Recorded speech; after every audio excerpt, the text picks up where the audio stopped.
go again? Oh, no, not again. You've seen it before, haven't you? Dom, how long have we been doing this? Once more unto the bridge, dear friends. Again and again and again until we're both dead.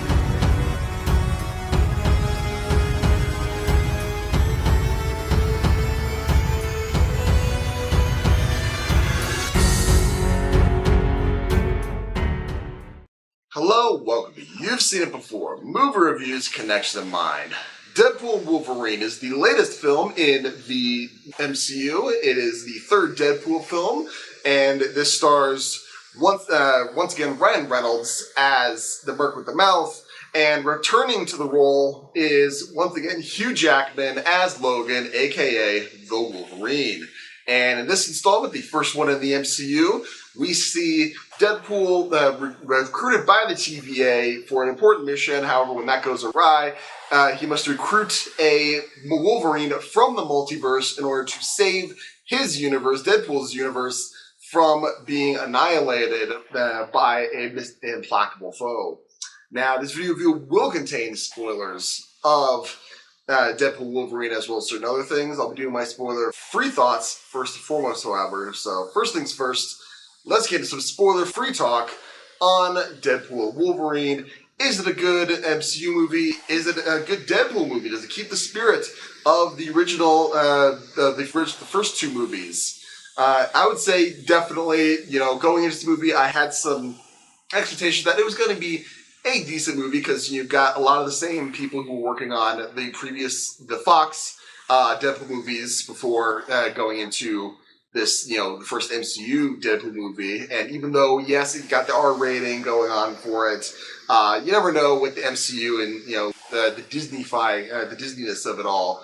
But I'm pleased to say this film, if you liked the first two Deadpool movies, I think you're going to very much enjoy this new one because, gotta tell you, again, this is definitely a movie you want to see with a crowd because there's so much being thrown at you. The crowd was having a great time. I was having a great time.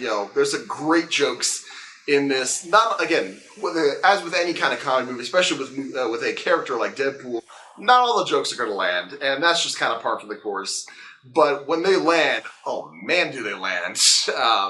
And not only just Ryan Reynolds as Deadpool, going spouting off one-liners and stuff. You've also got a lot of great interaction. We've been waiting for this. The interaction between Ryan Reynolds, this version of Deadpool, rather, not we'll just try to forget X-Men Origins for a second, and Hugh Jackman as Wolverine, and we get it, and it is a great time. Although I will say they, for those who were maybe concerned that this is going to erase the legacy of Logan, which spoilers for a movie from 2017 at this point.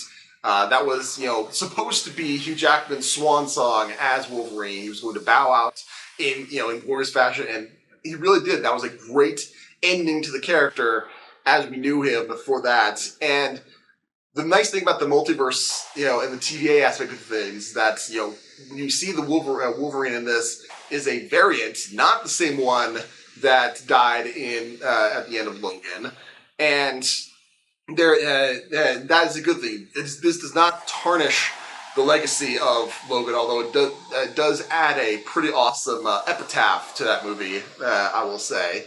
So I'm going to be dancing around a lot because there's a lot to talk about that is spoiler-ish. So keeping it spoiler-free for the moment, I will say yes, there's going to be a lot of references. There's going to be a lot of there's there's three in particular great fight scenes. I would call them set piece fights, and they're all done great. And we've got some great new characters as well. Among them is Cassandra Nova, who is the sister of Charles Xavier in another universe, and she does her character. They develop her just enough to make her a worthwhile villain, and I'll call her an MCU worthy villain for this. And I think that is definitely great, and it's one that Deadpool.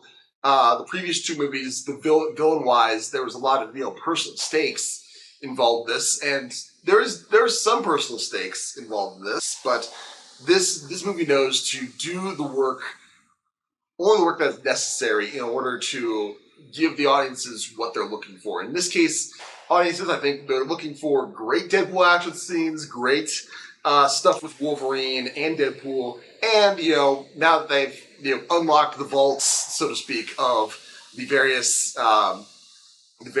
Fox Marvel properties, you've got tons of references to all those, and one in particular, I won't spoil it. In this section, I'll talk about it in my spoiler-filled section coming up here, but man, that reference was that they set it up great for in the beginning and pull a nice switcheroo on us for this one, and that that is a great movie, and really this is a great sign that I think that Kevin Feige and Marvel, they vindicate the argument that Marvel and Disney, they'll do the characters right, and we got to put these characters in their hands.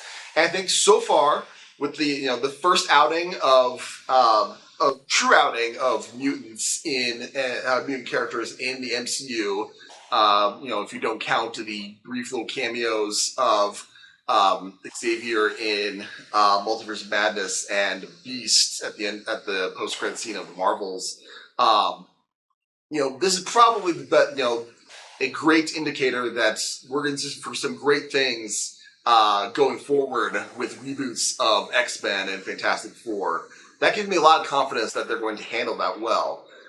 Really, my only concern with this movie, especially going forward, is that this is such a sugar rush of fan service and excitement that you're probably gonna fall into a metaphorical sugar coma walking out to your car from the theater, and after this, it's like, well, what else is left at this point?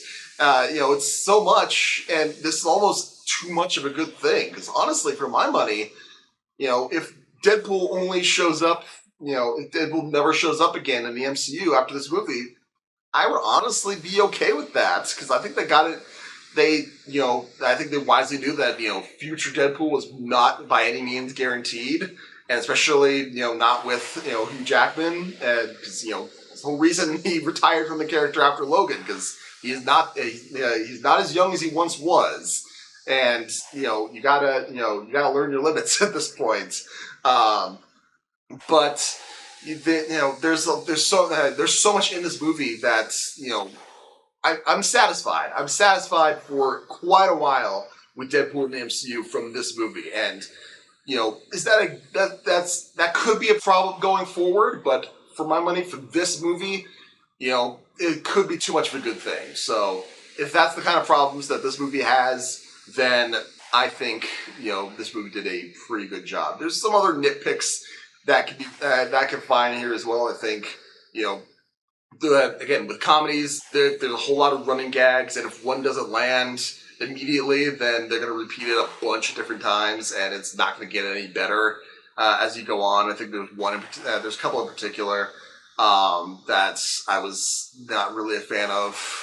One involving a dog, aka Dog Pool, that they go into. Yes, there are going to be some variants of Deadpool in this, because we are dealing with variants in the multiverse on this point. Dog Pool does show up a bunch of times, and I was not a fan of Dog Pool. I'll just say it. So, but overall, I had a very good time. I think audiences are bearing that out of the box office this weekend. That they are, they're enjoying it well. And if you don't see it this weekend, if you're going to see it, if you see this later, I think you're going to have a good time as well. And again, if you liked the first two Deadpools, you're going to like this as well. And again, for my money, is this better than Deadpool and Deadpool 2?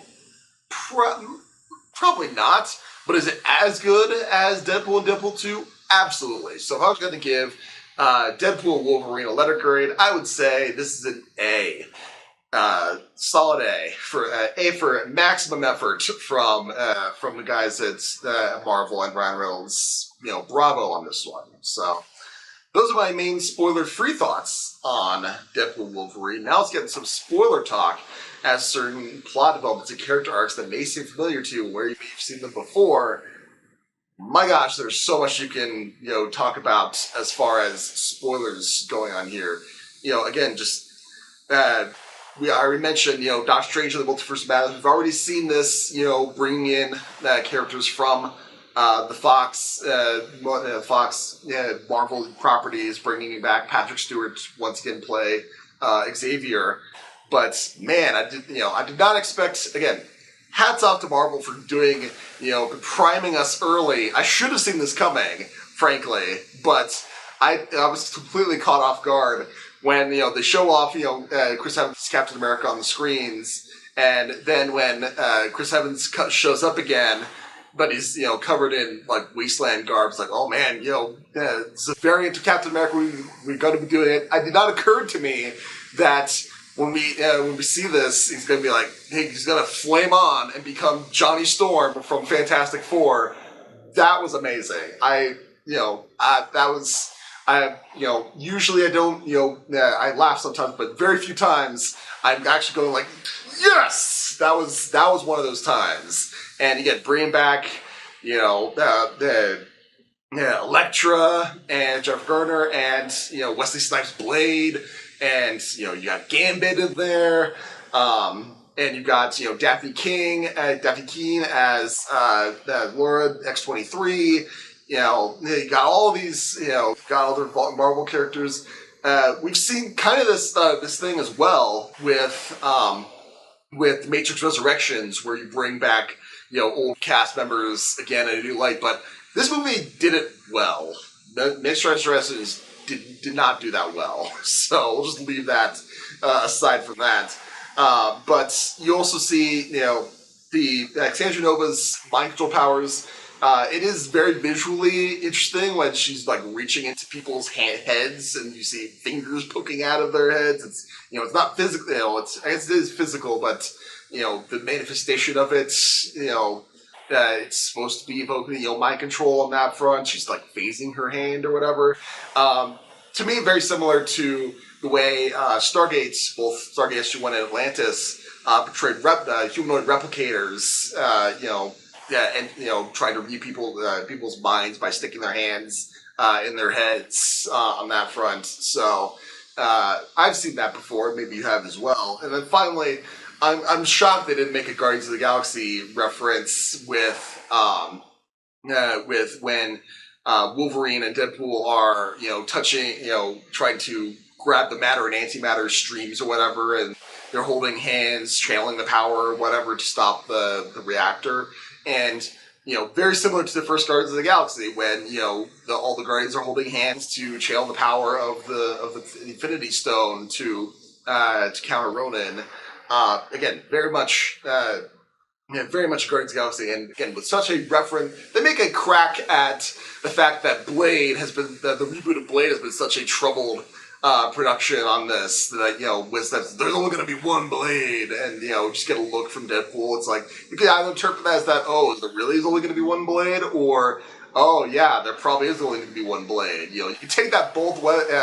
If somehow Blade gets canceled, then that works on one level, or if we finally get the Blade reboot, then that will go the other way. That's a great, two-way kind of joke that they make there. But they did make a Guardians of the Galaxy joke, just for whatever reason. So, I don't know why they passed on that opportunity. And then finally, my last thought is, the post-credits montage of behind-the-scenes footage of all the various Fox, X-Men, and Fantastic Four. You got Elektra in there as well.